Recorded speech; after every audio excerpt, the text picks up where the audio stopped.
ராதிகா ராஜே கேக்வாட் அரச குடும்பத்தில் பிறந்திருந்தாலும் அவரது பெற்றோர் அவரை எளிமையாகவும் நேர்மையாகவும் வளர்த்தனர். பள்ளி பருவத்தில் மற்ற சாதாரண மாணவர்களைப் போலவே டெல்லி அரசு பேருந்துகளில் பயணம் செய்வார். இன்றும் கூட அவர் பழைய புடவைகளை அணிய விரும்புகிறார். இதுகுறித்து அவர் கூறுகையில், நாங்கள் மிகவும் சாதாரண வாழ்க்கையை வாழ்ந்து வந்தோம்.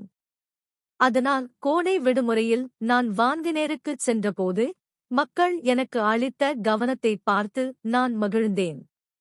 20 வயதில் இந்தியன் எக்ஸ்பிரஸில் எழுத்தாளராக வேலை கிடைத்தது. அதோடு எனது முதுகலை பட்டத்தையும் முடித்தேன்.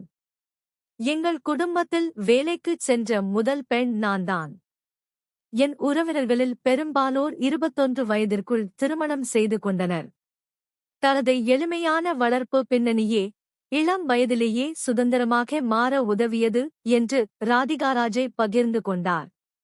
ராதிகா ராஜே கேக்வாட்டின் தனிப்பட்ட வாழ்க்கையைப் பொறுத்தவரை 20,000 கோடி ரூபாய் சொத்து மதிப்பு கொண்ட இந்தியாவின் இரண்டாவது பணக்கார கிரிக்கெட் வீரரான சமர்ஜித் சிங் கேக்வாட்டை மணந்தார். சமர்ஜித் சிங் ரஞ்சி டிராபியில் பரோடா அணிக்காக டாபார்டர் பேட்ஸ்மேனாக விளையாடினார். கிரிக்கெட்டிலிருந்து ஓய்வு பெற்ற பிறகு அவர் பரோடா கிரிக்கெட் சங்கத்தின் தலைவரானார்.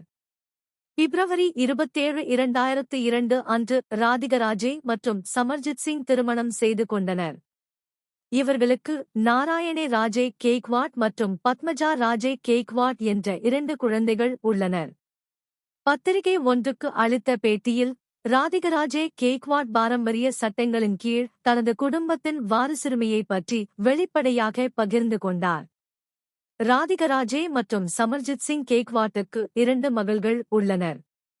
ஆனால் மகன் இல்லை.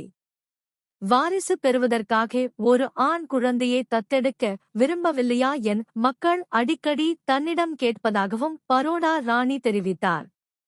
நான் என் மூத்த மகள் பத்மநாஜாவுடன் இருந்தபோது நம் குடும்பத்தில் ஒரு ஆண் குழந்தை இருக்க வேண்டும். ஆனால் நான் ஒரு மகனைப் பெற முயற்சிக்கப் போவதில்லை என்று சொன்னேன்.